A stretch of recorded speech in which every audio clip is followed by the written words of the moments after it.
Majapahit menguasai sepertiga dunia, Singosari menguasai Asia Tenggara, tapi Demak tidak. Demak itu bawaan dari Turki, Ottoman Turki, Kekhalifahan Utsmaniyah.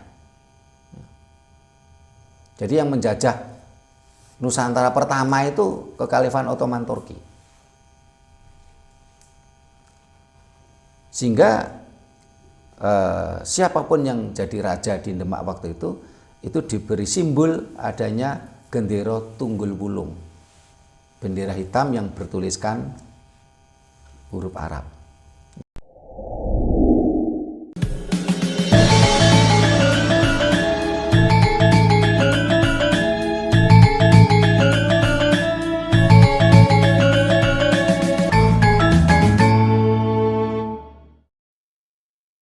Rahayu.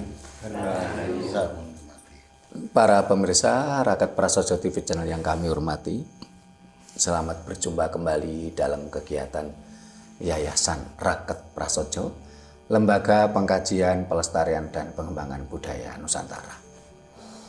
Nah, para pemirsa, beberapa waktu yang lalu ada salah satu anggota kita yang kebetulan masih muda. Namanya Mbak Rahmawati Nirmala Devi. Ini rumahnya di Wagir. Ponakannya Ibu Diah Kurniawati. Ini di grup Raket Prasojo 2 bertanya bagaimana tentang sejarah kerajaan-kerajaan di Jawa, atau khususnya di Jawa Timur yang jadi pertanyaan. Nah, kita akan coba cerita, ya, kita gali kerajaan-kerajaan apa saja, di mana saja yang dalam perjalanan sejarah bangsa kita. Kalau Mbak Devi ini tadi pertanyaannya, kerajaan apa saja yang di Jawa Timur? Gitu tanyaannya. Ya, namanya pertanyaan anak muda kan kadang-kala ya kurang pas ya. Kalau dikatakan kerajaan mana saja. Tapi karena di Jawa ini berbeda dengan di luar Jawa.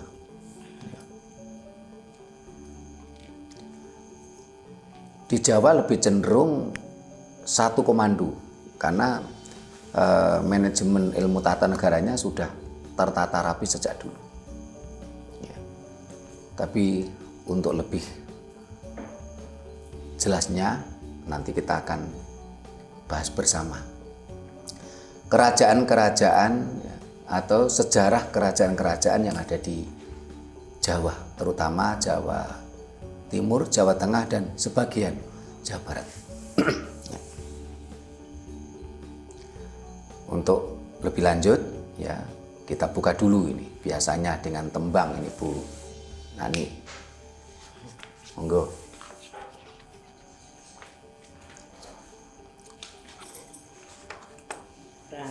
Rahayu.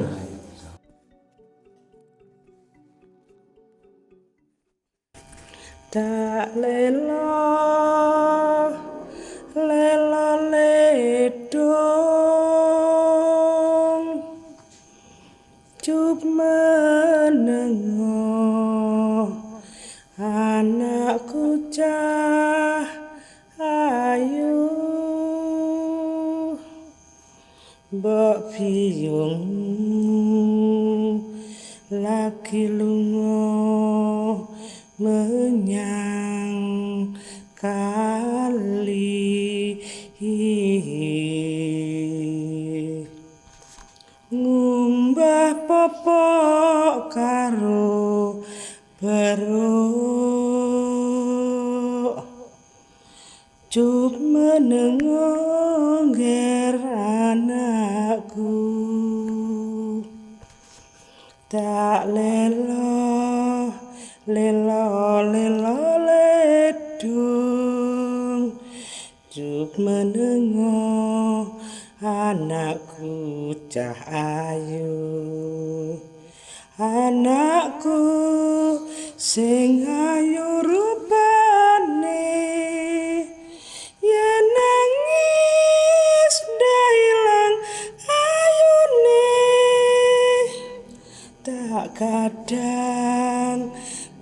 bisa urip mulya dadiya wanita utama ngluhurke asmane wong tuwa dadiya pendekaring bangsa Jub mendengar anakku kae bulane dadari kaya butang gegilan lagi golek ijah nangis tak lelo ledung Jub menengo ojo pijer nangis tak emban nganggo bathik kawung yen nangis mundhak ibu bingung Rahayu. Terima kasih Bu Nani Mardiati yang membuka dengan tembang Lelo Ledung. Nah, para pemirsa, kita kembali ke bahasan kita yang menjadi pertanyaannya Mbak Nirmala Devi di Wagir. Ya. Ketika kita bicara tentang kerajaan-kerajaan yang ada di Jawa, ya, ini kalau saya pelajari itu kerajaan di Jawa itu kalau yang penguasa penuh, ya, ini selalu satu penguasa. Jawa tidak mengenal atau tidak mau ada matahari kembar, srengenge kembar itu tidak diperbolehkan. Ya. Kalau saya pelajari berbeda dengan di luar Jawa. Sebagai contoh umpamanya di Lombok. Ya. Di Lombok itu pulaunya kecil. Kita mau keliling pulau Lombok itu 1 hari nyampe. Mulai dari terulah Lombok Barat, ya, terus ke Lombok Utara, ya, terus Lombok Tengah, ya, Mataram, Lombok Timur, 1 hari nyampe. Pulaunya nggak terlalu besar. Walaupun pulaunya nggak terlalu besar, tapi kalau nggak salah sekarang Lombok ini ada 5, ya, 5 kabupaten kota. Nah, dalam perjalanan sejarahnya, Lombok ini ada 2 kedatuan yang hidup berdampingan, yaitu Kedatuan Pejangge dan Kedatuan Selaparang. Pejangge itu di Lombok Barat, Selaparang ini di Lombok Timur. Begitu juga dengan di Bali. Di Bali itu pulaunya juga nggak begitu besar, tapi ada beberapa kerajaan-kerajaan. Wilayahnya ya juga nggak begitu luas karena memang pulaunya kecil. Ada beberapa kerajaan mirip di Lombok tadi. Begitu juga dengan di daerah-daerah lain, ya.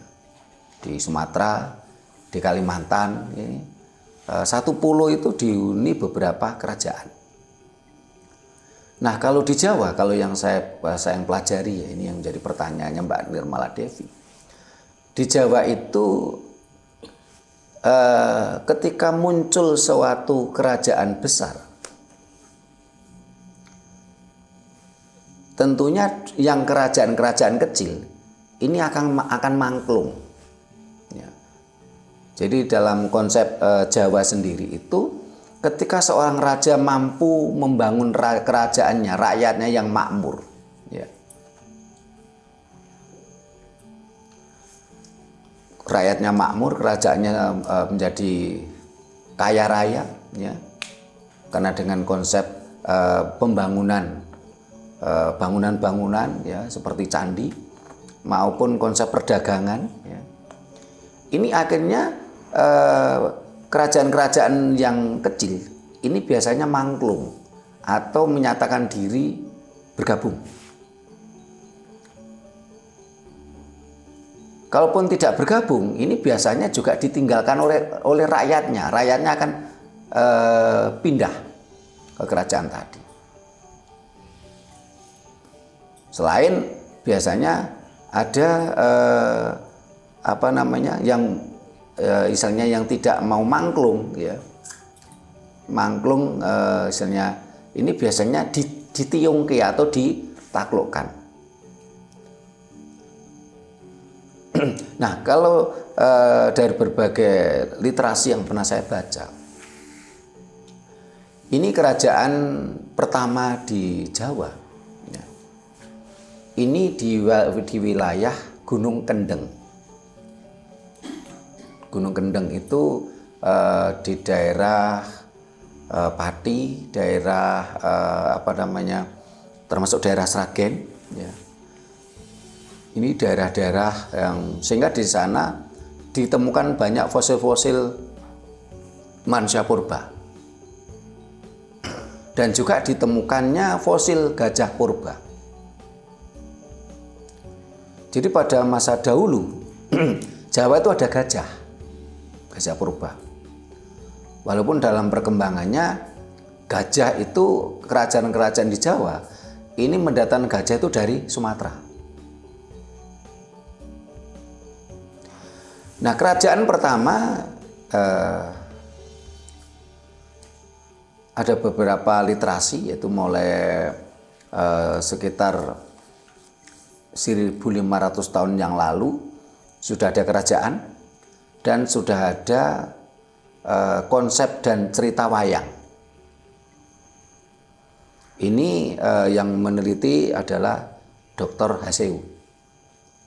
Jadi wayang itu asli Jawa dan sudah ada mulai 1.500 tahun sebelum Masehi. Dan sudah melalui konsep ketuhanan. Dengan buktinya apa? Adanya punden berunda. Menggambarkan tentang konsep ketuhanan. Punden berunda, gunung. Ya. Konsep ketuhanan. Terus saya coba pelajari lagi, saya temukan literasi lain bagaimana tahun 911 sebelum Masehi Empu Hubayun memperkenalkan aksara Jawa.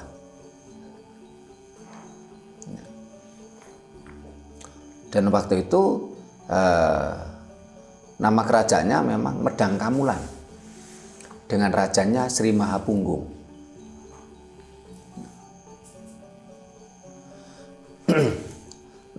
Itu di daerah sekitar Gunung Kendeng. Nah, di situ waktu itu kerajaannya di situ, tetapi juga mengenal konsep misalnya Karsian. Konsep jadi dulu itu ada wilayah yang menguasai tentang ilmu tata negara, pemerintahan. Tetapi ada juga misalnya daerah yang diperuntukkan untuk Karsian, untuk kadewan. Pada masa Sri Mahapunggung itu yang ditata untuk tempat Karsian atau kadewan itu di Gunung Padang. Gunung Padang itu di Cianjur, dekatnya Bandung.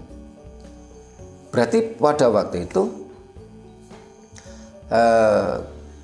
kerajaannya, pusat pemerintahnya itu ada di sekitar Sragen dan Pati, tetapi pusat spiritual itu ada di Gunung Padang. Yang lainnya Tumiung, Sami Mangklung. Sehingga kalau pertanyaannya kerajaan apa saja, ya, Jawa selalu cuma satu kerajaan. Tidak ada matahari kembar. Karena itu tidak boleh pantangan. Karena kalau ada matahari kembar pasti kacau. Dan pasti terjadi perang saudara. Sehingga kalaupun ada perebutan kekuasaan itu biasanya hanya berlangsung sebentar. Contoh umpamanya bagaimana kerajaan Kediri berakhir terus digantikan dengan kerajaan Singosari. Ini perangnya cuma sebentar. Karena rakyat ini akhirnya pertama raja yang berkonflik tadi biasanya meninggal. Setelah itu rakyatnya itu kan biasanya mangklung ke kerajaan si pemenang tadi. Dan biasanya punggawa-punggawanya atau kelas menengah ya, kekuatan menengah. Entah itu kekuatan ekonomi, kekuatan angkatan perangnya itu akhirnya lebih memihak kepada sang patron. Ya. Jadi tidak ada kerajaan double-double dalam masa yang sama di Jawa.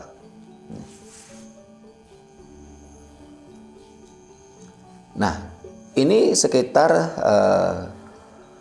911 sebelum Masehi sampai kurang lebih tahun 78 Masehi. Sampai abad 1. Ya.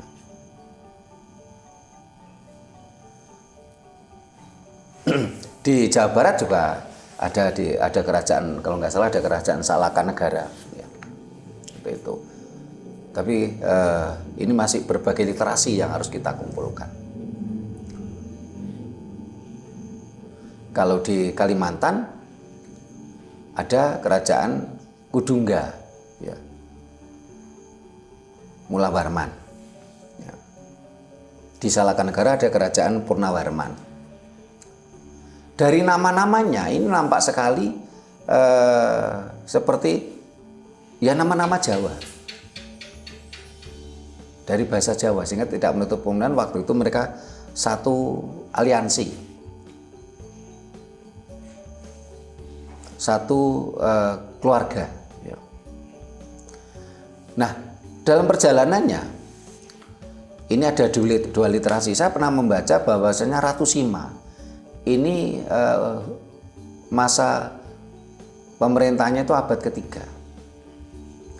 Dan Ratu Sima ini merupakan ibu atau cikal bakal dari kerajaan Mataram, Medang Kamulan. Saat ini ada pemelintiran, ada Mataram Hindu, ada Mataram Islam gitu. Karena ini kalau kita rasakan juga pemelintiran, pengkaburan sejarah. Karena tidak ada Mataram Hindu itu tidak ada gitu loh. Sementara Mataram Medang Kamulan itu masa pemerintahnya Wangsa Sanjaya dan Wangsa Sailendra itu mulai abad ke-5. Cukup lama Wangsa Sailendra dan Sanjaya ini bergantian memerintah, dan sekitar abad ke-7, 8, 9 Wangsa Sailendra yang berkuasa, Wangsa Sanjaya bergeser ke Sumatera. Wangsa Sanjaya mendirikan Sriwijaya.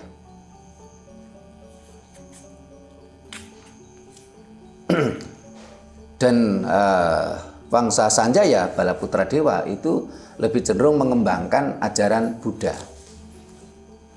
Tapi di sini juga bukan dalam artian Buddha, sesuatu yang berbeda, sehingga kita harapkan para pemirsa mulai bisa memilah-milah istilah ya.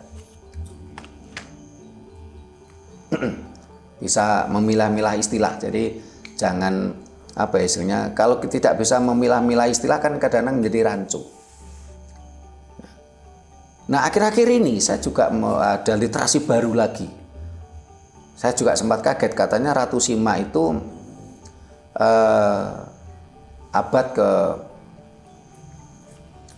ke-15 dan beragama Islam katanya. Ini ada klaim sepihak lagi, sesuatu yang muncul baru-baru ini. Ya. Nah, kita lanjutkan dulu supaya nanti tidak bias. Jadi abad ketiga sudah ada Ratu Sima dan memiliki cerita yang cukup legendaris, yaitu sang putra mahkota dihukum potong tangan. Karena hukum potong tangan itu kan identik dengan hukum di Arab, sehingga ada yang mengklaim itu beragama Islam. Walaupun masih, kalau saya lihat itu masih disclaimer ya. Nah, setelah itu Ratu Sima merupakan ibu dari cikal bakal dari Kerajaan Mataram Medang Kamulan. Di sana banyak peradaban yang luar biasa, sehingga Jawa sejak dulu sudah mengenal tentang ilmu tata negara yang begitu rapi, begitu bagus, termasuk tingkatan-tingkatan dalam pemerintahan. Rakyat makmur, negara luar biasa, kemajuan luar biasa, sehingga akhirnya dibangunnya beberapa candi yang fenomenal sampai sekarang. Mulai dari yang terkenal ya Candi Prambanan, Candi Borobudur ya. Dan candi-candi tadi dibangun dengan teknologi dengan waktu yang cukup panjang. Sehingga ada peneliti yang mencoba membuktikan bahwasanya dengan ilmu uji karbon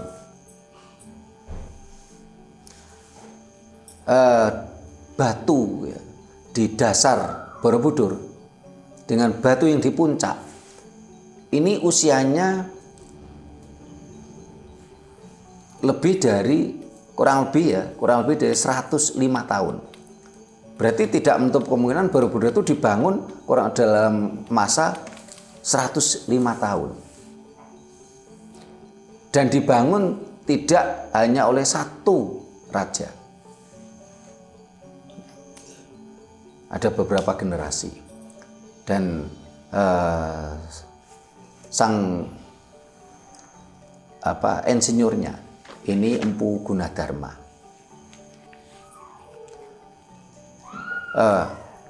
Kerajaan Mataram Medang Kamulan ini juga bukan kerajaan Hindu ataupun Buddha, tetapi leluhur kita dulu meyakini tentang ajaran Budi Siwa Buddha. Siwa juga bukan dalam artian Hindu, karena kata Hindu sendiri itu baru ada tahun 1870 di India. Di Indonesia istilah kata agama Hindu baru muncul tahun 1959 malahan. Ini yang harusnya para pengusaha mulai jeli gitu. Tetapi kerajaan Mataram meyakini tentang ajaran Budi Siwa Buddha. Siwa itu angkasa, ya. Sehingga kenapa candi-candi yang berkarakter singa itu selalu menjulang tinggi ke angkasa, seperti Prambanan. Dan candi-candi berkarakter Buddha yang selalu ada semi lingkaran, setengah lingkaran, karena melambangkan bumi. Buddha itu artinya adalah bumi, Ibu Pertiwi. Dan ajaran Budi Siwa Buddha itu masih langgeng sampai detik ini. Sehingga masyarakat kita ketika berdoa pasti ada kata-kata Ibu Pertiwi Bopo Angkoso. Bahkan Ibu Pertiwi Bopo Angkoso itu Siwa Buddha. Siwa itu angkasa, Buddha itu artinya adalah bumi, Ibu Pertiwi. Tes abang seko biang, tes putih seko bopo, merah putih. Itu adalah simbol penciptaan, itu adalah simbol Tuhan. Akhirnya oleh Bung Karno jadikan bendera negara. Kerajaan-kerajaan lain semuanya mangklung, tumiyung, dan ada yang ditiungke. Nah, sebelum adanya kerajaan itu dulu kerajaan di Jawa itu berpusat di Kediri. Berpusat di Kediri di sekitar daerah Gunung Wilis. Sampai diceritakan Gunung Wilis itu meletus yang sangat dahsyat. Sampai Pulau Madura itu pisah dengan Pulau Jawa. Yang dulu Pulau Madura dan Pulau Jawa itu menyatu. Sehingga kalau kita lihat peta itu antar Teluk dan Tanjung dari Pulau Madura dan Pulau Jawa itu kalau disatukan itu kayak pasel gitu. Ya. Gunung Wilis meletus. Akhirnya oleh keturunan dari Jayabaya, yaitu Prabu Kusuma Wicitra, kerajaan dibawa ke Wiraradia. Nah, di Wiraradia inilah baru munculnya tentang Medang Kamulan tadi. Tentang Medang Kamulan dan selanjutnya tadi ini cerita saya agak mundur sedikit ya. Nah, ketika abad ke-9 ya, Gunung Merapi meletus. Jadi ketika Gunung Wilis meletus juga terjadi Sang Mahapralaya. Ya. Gunung Merapi meletus juga terjadi Mahapralaya. Kematian yang besar. Akhirnya oleh Empu Sinduk, ya, atau orang Kadana menyebutnya Empu Sendok, jadi kan Empu Sinduk, ya, itu rakyat diajak mengungsi ke timur. Diajak mengungsi ke timur, terus beliau mulai mencoba membangun kerajaan baru di timur. Jadi kalau saya lihat skema kerajaan-kerajaan di Jawa itu dalam masa tertentu di timur Gunung Lawu. Setelah yang di timur Gunung Lawu jatuh, hancur, akan pindah di sebelah barat Gunung Lawu. Nah, setelah setelah Mataram Medang Kamulan itu hancur karena Gunung Merapi meletus, oleh Empu Sindok dibawa ke timur lagi, timur dari Gunung Lawu. Ada beberapa petilasan Empu Sindok, mulai sekarang di Nganjuk, terus ada di daerah Jombang, termasuk di Malang. Jadi di Mendit, ya, dekatnya Mas Arianto itu, Patirtan Mendit itu dulu ada petilasan Empu Sindok. Ya. Dan di daerah Poncokusumo sekarang, ini disebut dengan daerah Kadewan. Bahkan di daerah Poncokusumo itu dulu merupakan daerah otonomi khusus. Tidak perlu membayar pajak, tetapi diserai tugas untuk melakukan persembahyangan.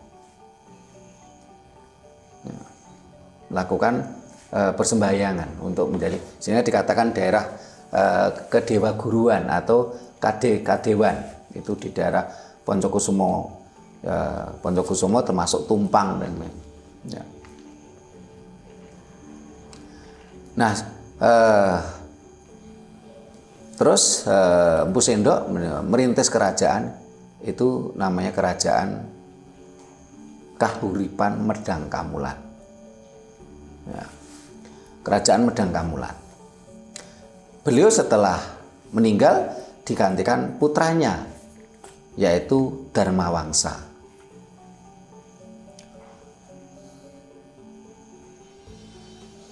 Ketika Sang Dharmawangsa itu punya gawi, mantu, putrinya yang mendapatkan menantu dari Airlangga, ya, dari kerajaan Bedahulu di Bali, posisi masih pesta, diserang oleh kerajaan Singasari.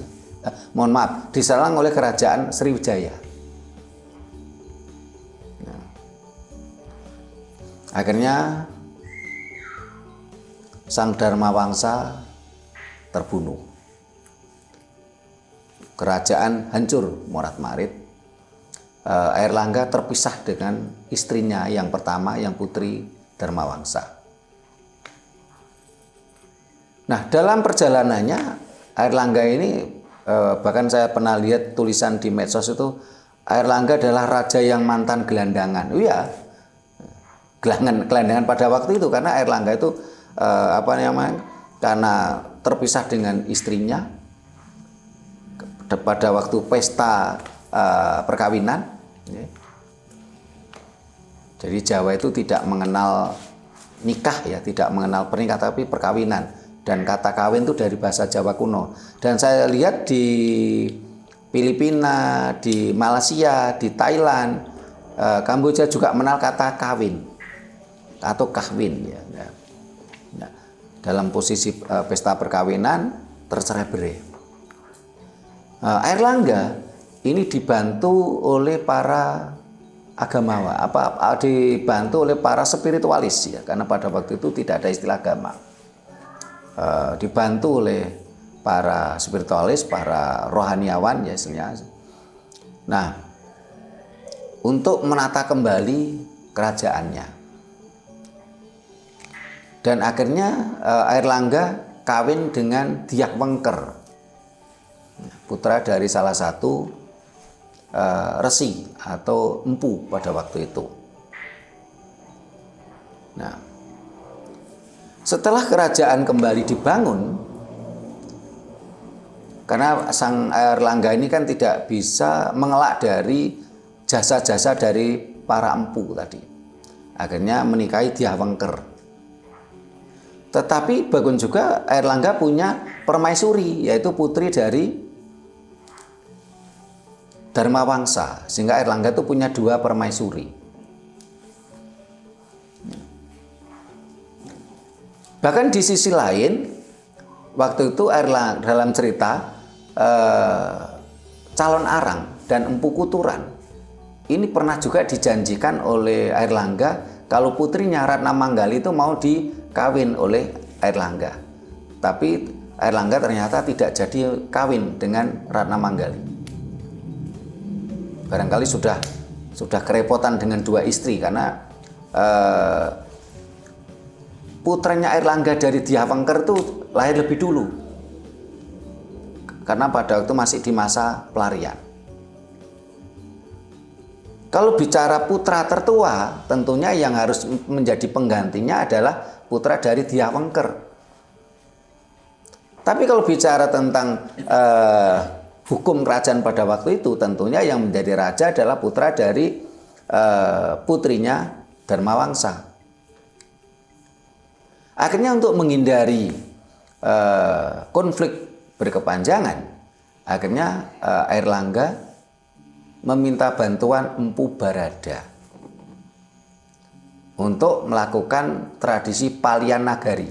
Jadi negara dipisah jadi 2. Dalam masa kerajaan Airlangga inilah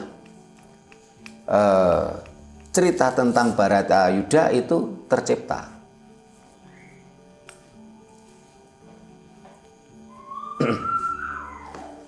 Dibuat oleh Empu siapa ya? Empu Sedah kalau enggak Empu Panuluh itu di masa Airlangga tadi.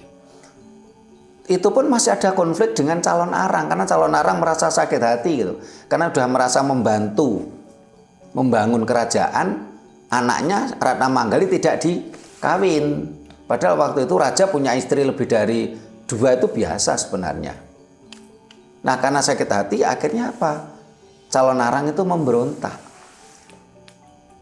Dan pada waktu itu sudah dikenal dengan adanya tenaga dengan senjata kimia.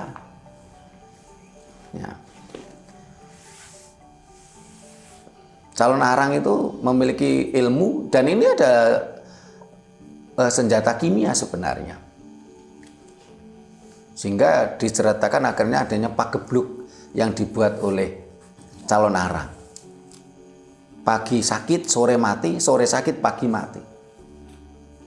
Itu luar biasa. Ya. Sehingga ketika bicara calon arang, ya kalau dari sisi dari pihak Airlangga ya dikatakan calon arang itu tokoh antagonis. Tapi kalau bicara dari sisi calon arang itu tokoh protagonis. Dan calon arang itu merupakan contoh ibu yang baik. Karena dia selalu membela kepentingan anaknya. Dia tidak peduli raja pun dia lawan gitu loh.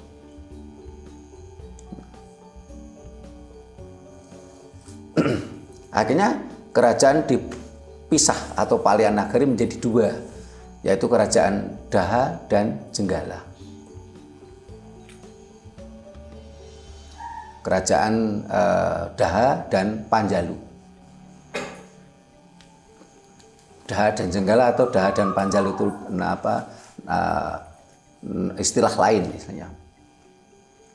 Terus munculnya cerita tentang Panji Inu Kertopati dan Dewi Sekartaji.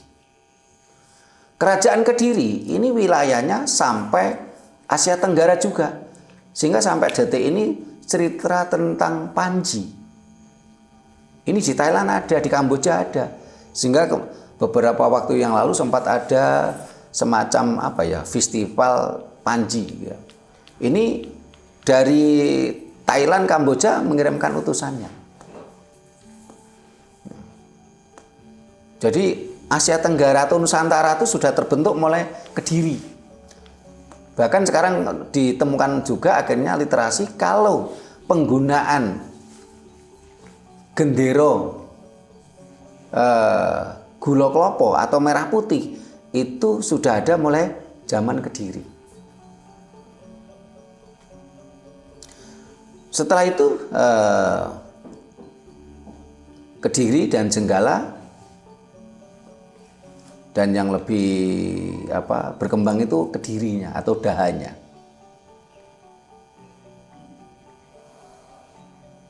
Berkembang, untuk kerajaan Jenggala atau Panjalu ini tidak begitu diceritakan dalam perjalanan sejarah. Yang banyak diceritakan adalah Daha atau Kediri. Sampai akhirnya kerajaan pindah ke Singosari oleh Ken Angruk. Ya. Ini juga banyak terjadi penyimpangan ya. Sebenarnya adalah Ken Angruk, akhirnya orang bilangnya Ken Arok. Ken Dedes menjadi Ken Dedes. Ya, ini karena sebenarnya ada pergeseran, ada penyesatan. Kita mulai benahi pelan-pelan. Jadi Ken Angruk bukan Ken Arok. Ken Dedes bukan Ken Dedes. Ya. Nah, Kertanegara ini juga yang memperkuat wilayah Nusantara dengan ekspedisi Pamalayu menguasai Asia Tenggara.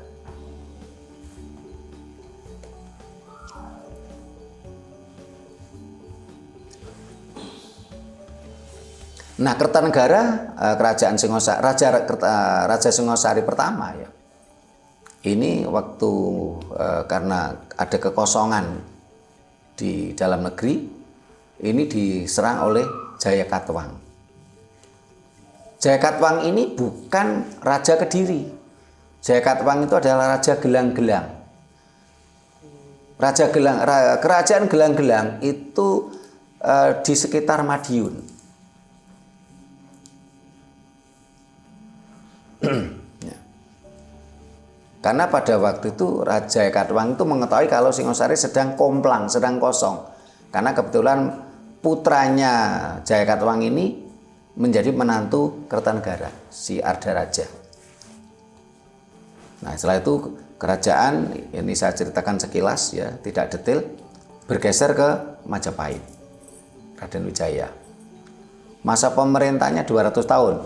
Sehingga kalau kita bicara masa pemerintahan, Majapahit itu 200 tahun, Singosari itu 100 tahun, dinasti Isyana, dinastinya Empu Sindok. Jadi nama lain dari Empu Sindok itu Isyana. Ini kurang lebih 400 tahun. Terus dinasti Sanjaya Sailendra ini cukup lama, sekitar 600 tahun. Lama-lama masa pemerintahan kita karena kerajaannya makmur. Peradabannya tinggi, teknologinya maju. Tapi setelah datangnya ajaran Dayoh, ini fakta sejarah, bukan kita itu benci. Setelah datangnya ajaran Dayo, bangsa ini menjadi bangsa budak. Demak masa pemerintahannya hanya 35 tahun. Itu pun penuh konflik.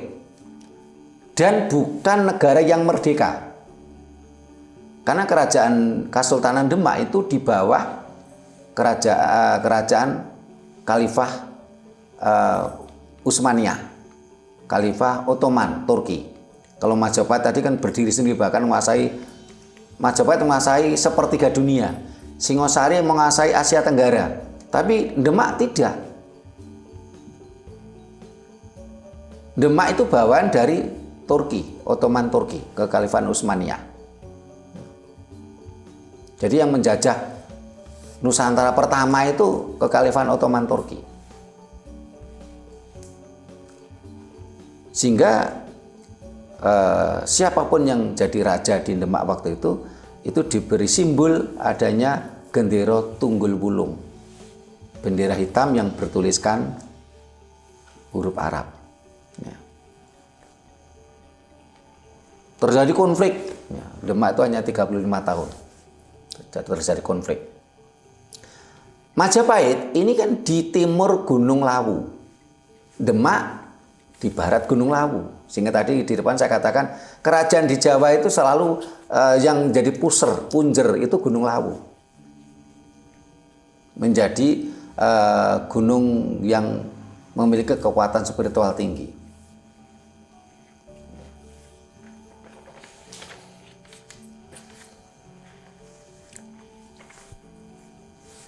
Demak terjadi konflik mulai dari Raden Patah konflik, terus setelah itu ke anaknya Adipati Unus atau Pangeran Sabranglor.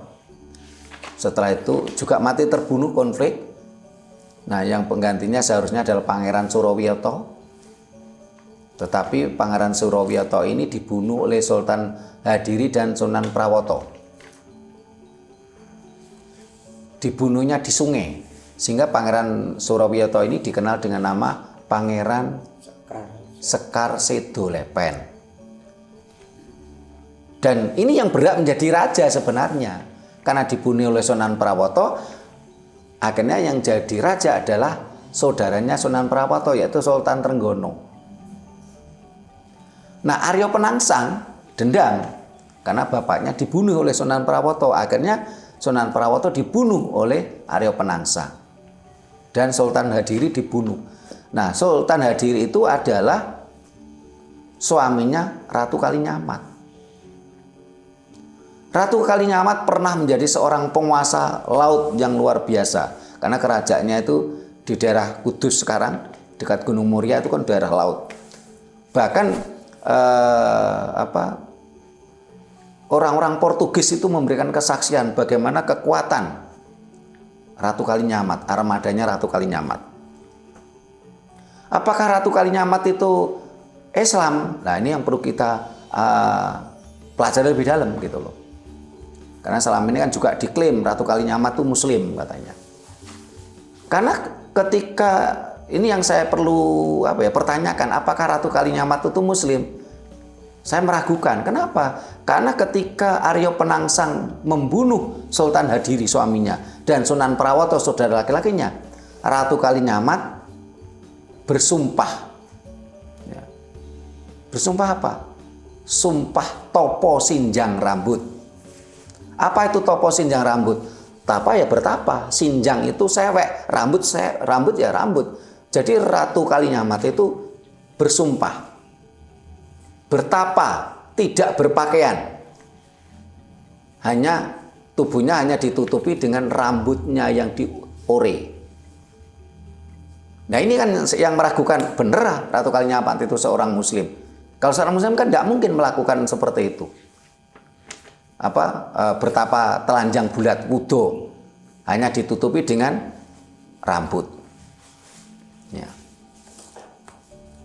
Akhirnya dia tidak akan berpakaian kalau dia belum mandi darahnya Arya Penangsang. Belum keramas darahnya Arya Penangsang. Akhirnya waktu itu Sultan Trenggono ini berganti oleh menantunya, yaitu Raden Mas Karebet atau Joko Tingkir. Tetapi Joko Tingkir atau Mas Karebet dengan gelar Raja Sultan Hadiwijoyo, ini kekuasaannya ada ancaman dari Arya Penangsang. Akhirnya beliau mencari bantuan ke Ratu Kalinyamat. Akhirnya beberapa pengikutnya Ratu Kalinyamat itu bergabung ke Sultan Hadiwijoyo. Dan Ratu Kalinyamat berkata, dia menyampaikan sumpahnya, dia sumpah topo sinjang rambut, ya, tidak akan berpakaian kalau belum keramas darahnya Arya Penangsang. Dan Ratu Kalinyamat menjanjikan 2 putrinya. Ada versi mengatakan putrinya, tapi versi lain katanya keponakannya. Masih anak-anak kecil, gadis kecil. Seorang gadis kecil. Ada cerita katanya 2 gadis, ada cerita cuma 1 gadis kecil. Ini diserahkan ke Sultan Hadiwijoyo kalau mampu membunuh Arya Penangsang. Nah, akhirnya Sultan Hadiwijoyo memberikan sayembara. Siapa yang bisa membunuh Arya Penangsang akan diberi alas mentaum atau alas mentau. Akhirnya Danang Sutawijoyo yang memenangkan sayembara. Danang adalah panggilan anak lanang, Suto anak, Wijaya nama bapaknya. Ya. Anak lanang anaknya Wijaya. Tapi ini juga tersamarkan dengan cerita Ki Ageng Giring. Ya. Nah, akhirnya Arya Penangsang terbunuh oleh Danang Sutawijoyo. Nah, setelah itu membawa darah Arya Penangsang untuk dibuat keramas Ratu Kalinyamat. Nah, si Danang Sutawijoyo melihat gadis tadi. Akhirnya terjadilah hubungan saling cinta. Akhirnya Sultan Hadiwijoyo marah gitu karena oleh Ratu Kalinyamat kan ini diserahkan ke dia loh, kok ini tapi mau marah gimana, ini yang nyenengi calon istrinya kan anaknya sendiri gitu. Hanya disitulah mulai ada konflik antara Sultan Hadiwijoyo dan Danang Sutawijoyo. Sampai akhirnya Sultan Hadiwijoyo itu dalam cerita dia memimpin pasukannya untuk menyerbu Danang Sutawijoyo di Mataram. Tetapi ketika dia mau menyerbu Mataram, Gunung Merapi itu sedang erupsi. Pada tengah malam itu mengalir erupsi ini lahar api yang mengalir kadiolepen api itu. Akhirnya Sultan Hadiwijoyo mengurungkan niatnya untuk menyerang Mataram. Dia balik ke Pajang. Pajang itu sekarang kan posisinya kan di Kartosuro. Ya. Mataram itu di Kota Gede waktu itu. Ya. Nah, dalam perjalanannya pulang, dia naik gajah itu terjatuh, akhirnya meninggal. Yang menjadi raja seharusnya adalah ada 2 putranya. Satunya adalah Pangeran Pangiri, satunya adalah saya lupa namanya. Pangeran Benowo. Nah, Pangeran Pangiri ini mendirikan kerajaan di Pati. Bekasnya kerajaannya Arya Penangsang.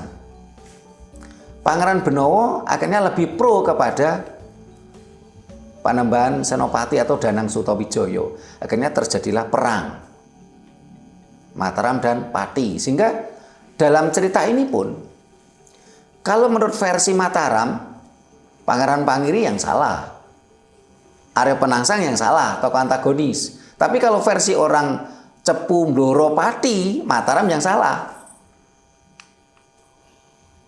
Ya.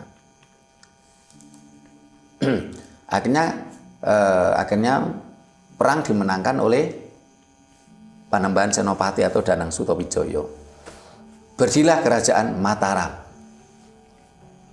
yang berciri khas, awalnya bukan berciri khas Islam sehingga namanya raja saja Panembahan Senopati.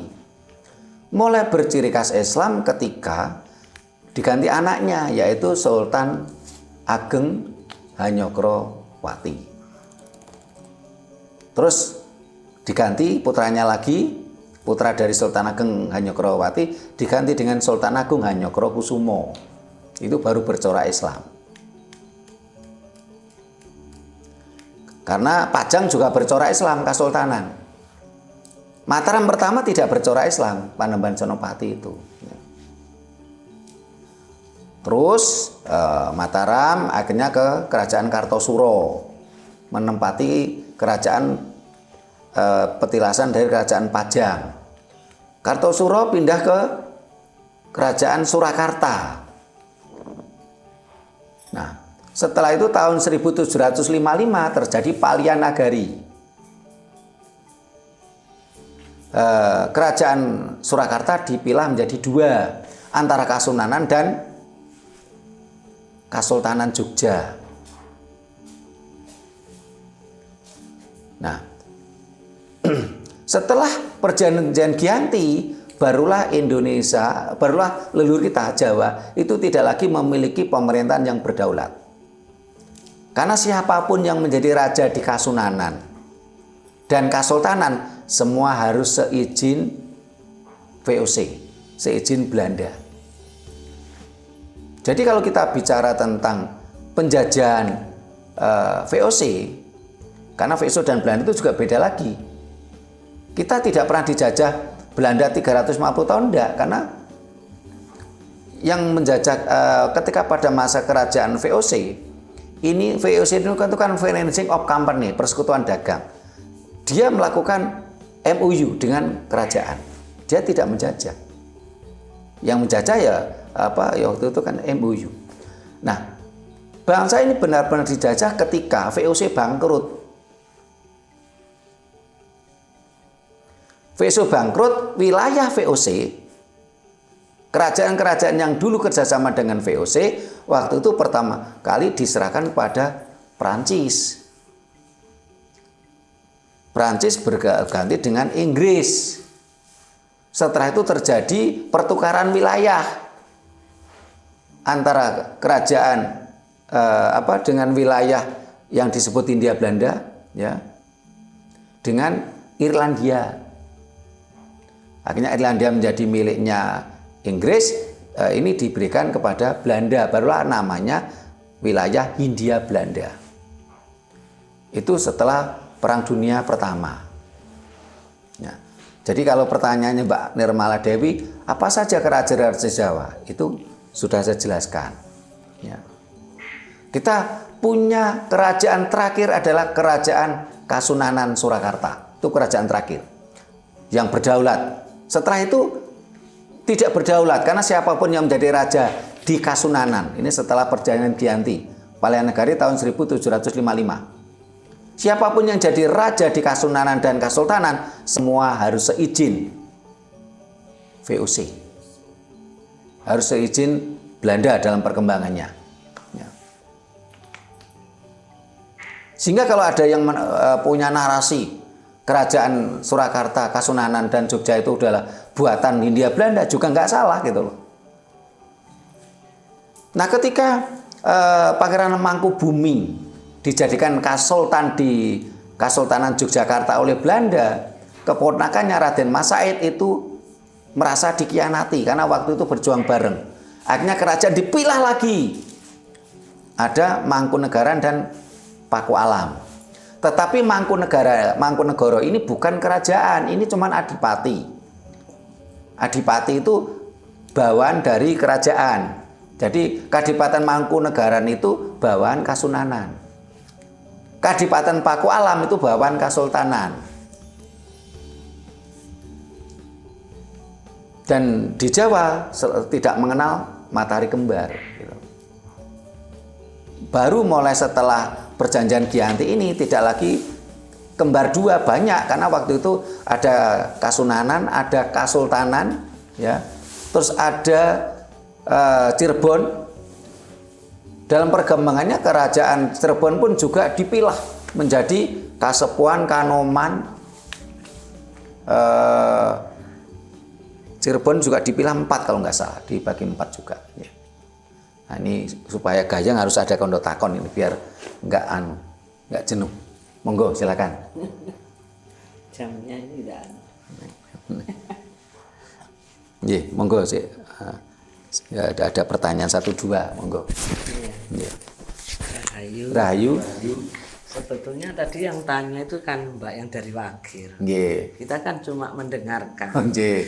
Jadi sekaligus saya ngangsu kawruh dari penjenengan.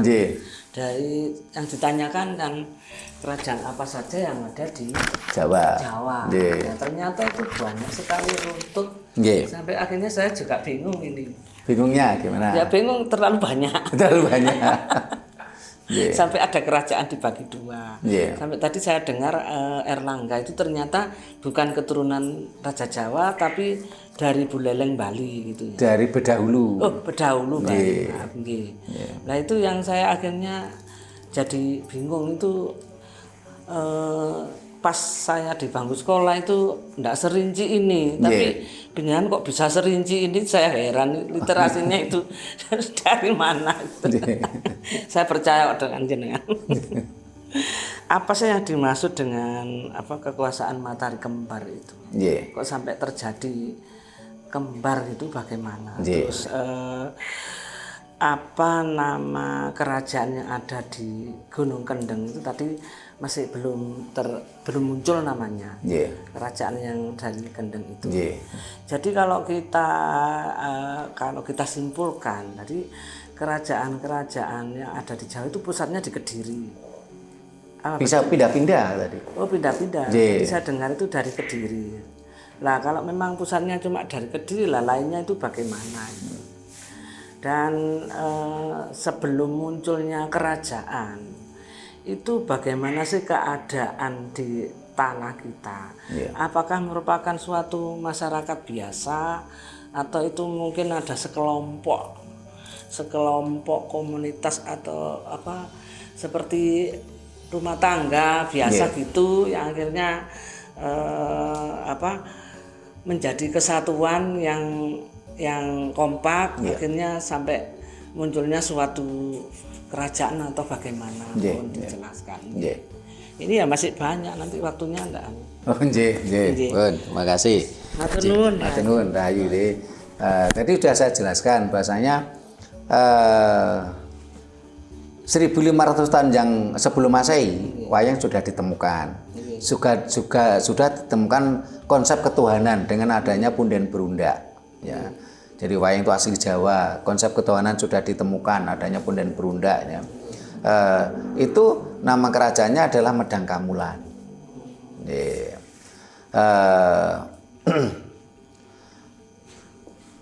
Nah, setelah mohon maaf, pada waktu itu nama kerajaannya itu adalah Pamenang. Nah, jadi yang di Kendeng. Yang di Kediri. Oh, yang Kediri. Di Kediri, rajanya kerajaan Pamenang. Jadi kerajaan Pamenang dengan kerajaan Daha itu berbeda.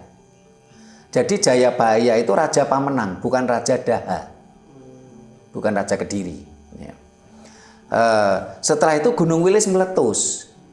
Nah, Gunung Wilis meletus terjadi Mahapralaya. Oleh cucunya Jayabaya, yaitu Prabu Kusumawi Citra, kerajaan dibawa ke barat Gunung Lawu. Diberi nama Kerajaan Wiraradia. Ya, karena Gunung Wilis meletus. Ya. Nah, setelah itu barulah muncul namanya Kerajaan Medang Kamulan di daerah Kendeng tadi. Di situ juga munculnya Empu Hubayun memunculkan aksara Jawa. Ya.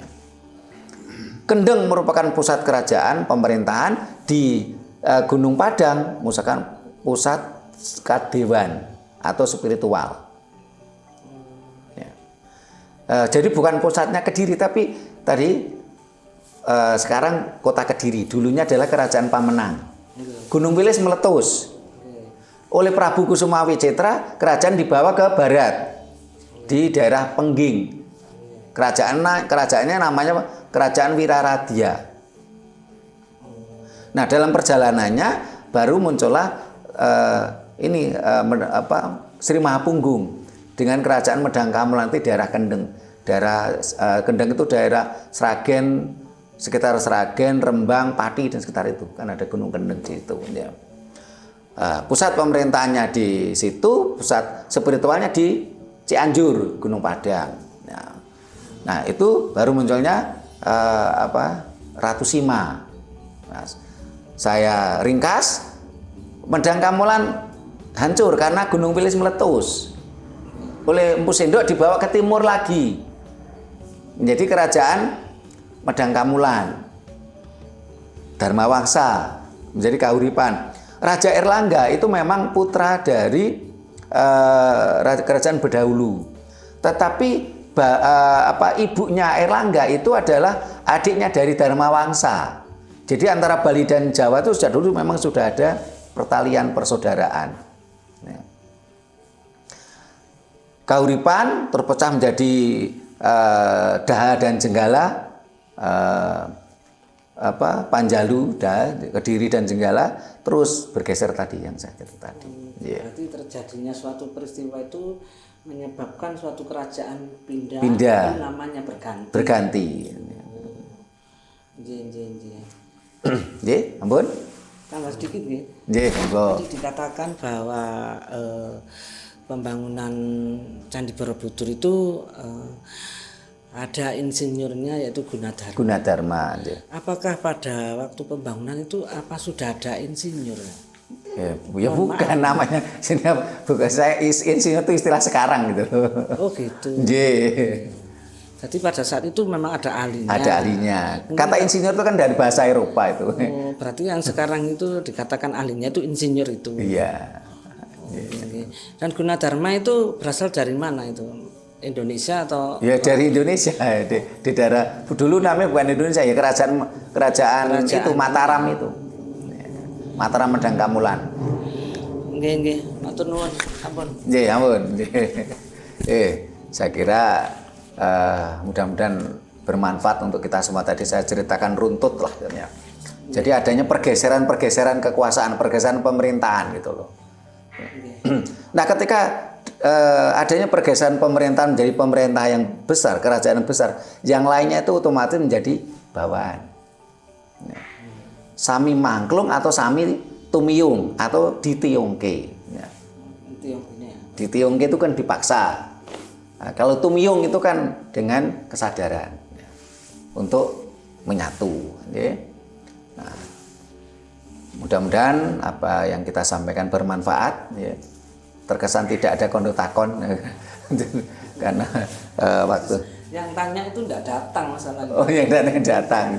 Wah, Mbak Nirmala Dewi kapan harus datang ini. Terima kasih